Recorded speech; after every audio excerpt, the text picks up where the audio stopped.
자, 오늘은 고추 첫 방제 시기와 방제에 필요한 약, 그리고 제가 입었던 피해에 대한 최종 보고와 그 피해를 회복시킬 수 있는 방법에 대해 모두 말씀드리겠습니다. 안녕하세요. 임실 빨간맛청년입니다. 오늘은 이 고추밭에 첫 약 방제를 하고 또 힘들었던 고추들의 지금 피해 모들이 있어요. 이 피해 모들에 대해서 회복을 시켜줄 수 있는 약제를 하고 동시에 어떤 피해가 있었는지 또 얼마나 모종 피해가 있었는지 말씀을 드려 나왔습니다. 자, 우선 약은 첫 방제는 오늘이 고추 정식 10일차예요. 처음에 이제 진딧물약을 했기 때문에 바로 방제가 들어가지 않고 고추 정식을 하고 10일에서 2주 사이에 첫 방제를 하게 됩니다. 이 방제를 했을 때 큰 문제가 없으면 다음 2차 방제는 지금으로부터 2주 후에 하게 될 예정입니다.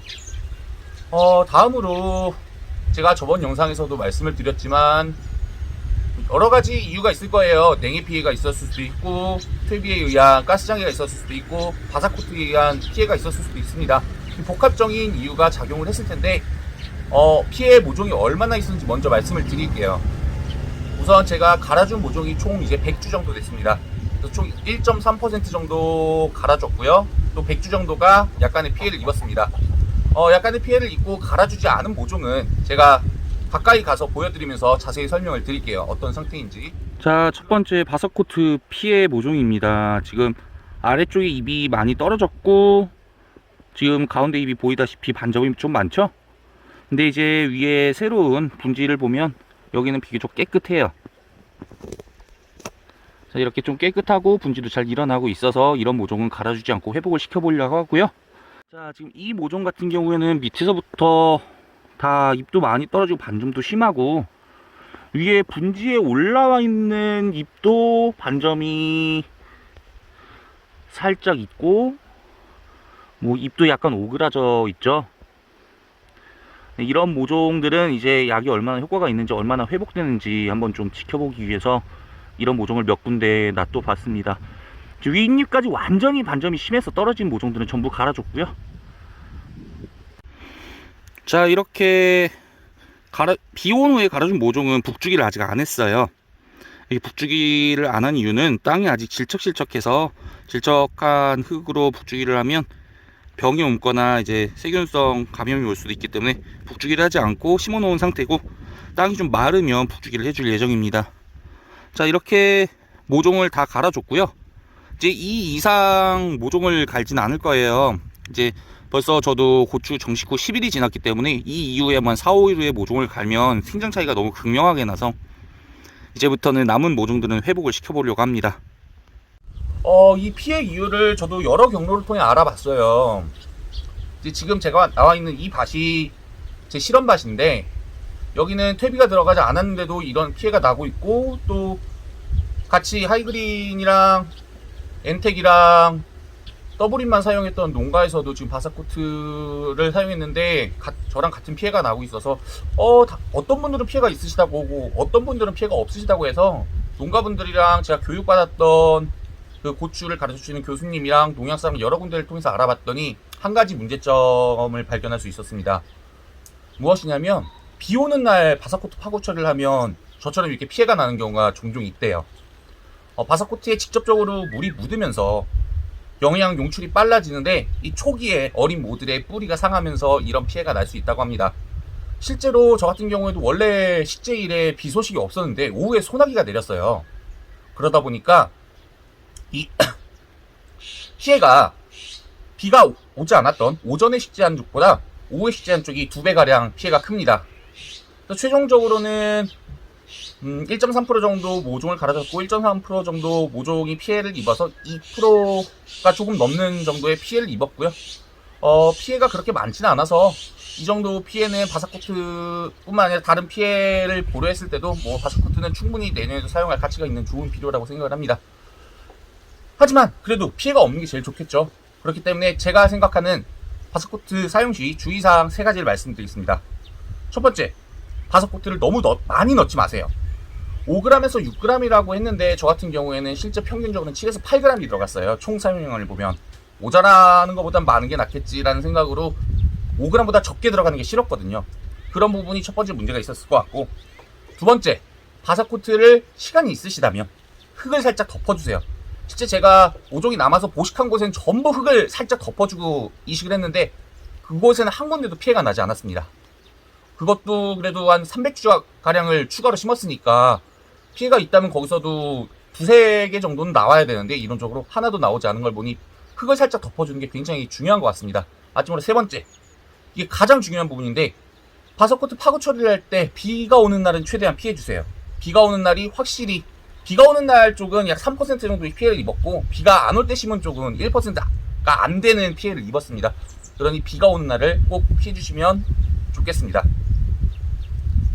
자, 제가 이번에 선택한 약재는 이렇게 4가지입니다. 가장 왼쪽에 있는 알게는 영양제예요. 해조 추출물에서 나온 게 함유되어 있고요. 아미노산, 탄수화물 등등이 들어있어서 이렇게 저처럼 냉해 피해를 받거나 혹은 각종 비해, 가스 피해를 받던 모종을 빠르게 회복시키는 데 도움을 주는 영양제입니다. 두 번째 보이시는 저 빅스톤 같은 경우에는 진딧물제예요. 근데 저는 약을 고를 때 약 이름을 보고 고르질 않아요. 어떤 걸 보고 고르냐면 작용 기작을 보고 고릅니다. 자, 작용 기작은 이쪽을 보면 아실 수가 있어요. 자, 지금 이 약재 같은 경우에 여기 살충제 29+4C라고 써 있는 것이 보이시죠? 이게 작용 기작에 대한 번호인데요. 각 번호가 어떤 의미를 가지고 있는지는 저도 정확하게 알고 쓰는 건 아니에요. 그 표를 가지고 있어서 가끔 궁금하면 찾아보지만 저는 이제 사용자니까 그 정확한 기작을 알고 사는 게 아니라 이 작용 기작이 다른 종류의 약을 칠 때마다 교차해서 사용을 하게 됩니다. 이 작용 기작이 같으면 방제 효과가 설사 좋다고 그래도 이 기작에 내성을 가진 벌레들이 있을 수가 있어요. 그런 벌레들을 다 잡을 수가 없기 때문에 한번 칠 때마다 다른 방식의 약재를 치게 됩니다. 제가 이해를 돕기 위해 작년에 썼던 진딧물 약재를 하나 갖고 나와봤어요. 자, 요 팡파레아스라는 약인데 이거는 보시면 살충제 9B라고 써있죠. 이렇게 다른 방식의 약재를 사용을 합니다. 자, 그 다음 보이시는 이 젠토마이신, 이 약재 같은 경우에는 세균성 피해를 줄이는 약인데요. 이번에 비가 많이 왔으니까 혹시나 있을 세균성 피해를 예방하기 위해서 선택을 했고요. 세 번째, 안티충이라는 약입니다. 총체응애 약인데 이것도 한번 가까이서 볼게요. 자, 살충제 기자 그룹 6 라고 써있죠. 자, 이 부분에 대해서도 총체응애약 제가 작년에 쓰던 걸 이해를 돕기 위해 갖고 나왔어요. 이제 작년에 쓰던 건 이 젠토킬이라는 약재예요. 근데 자세히 보시면 약의 이름은 다른데 보이시죠? 똑같이 작용기작 6라고 그룹 6라고 되어 있습니다. 이름은 다른데 같은 약이란 소리예요. 자, 이렇게 이름만 다르다고 이걸 교차 살포를 하게 되면 교차 살포에 대한 효과를 전혀 보실 수가 없습니다. 그렇기 때문에 이 작용기작을 항상 확인하는 게 중요하시고요. 사실 이런 부분은 농약사 한 군데 가면 거의 관리를 해주세요. 제가 다니는 농약사도 프로그램으로 제 이름을 넣어서 교차 살포를 할 수 있게 항상 관리를 해주고 계신데요. 가끔은 농약사가 아닌 농협에서 약을 주기도 하고 사기도 하고 또 다른 농약사에서 사는 경우도 있어요. 이런 경우 때문에 제가 언제 어떤 기작의 약을 쳤는지 계속해서 파악하고 계신 게 중요합니다. 또한 같은 농약사를 가더라도 가끔 실수하실 때가 있어요. 그렇기 때문에 더블 체크를 위해서라도 항상 내가 어느 시기에 어떤 기작의 약을 쳤는지 확인하시는 게 좋습니다. 자, 이렇게 진딧물 그리고 회복제, 세균성 피해 그리고 총체응애에 대해서 오늘 방제를 할 거고요. 다음부터는 이제 고추가 열릴 시기이기 때문에 담배 다방까지 추가로 2주 후에는 방제가 들어갈 예정입니다.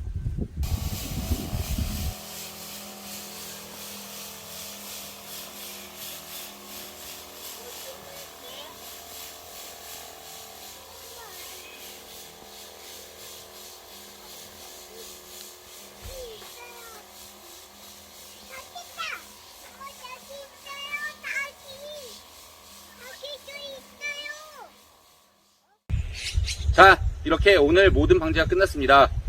고추 모종 모두 잘 회복돼서 건강하게 자랐으면 좋겠네요.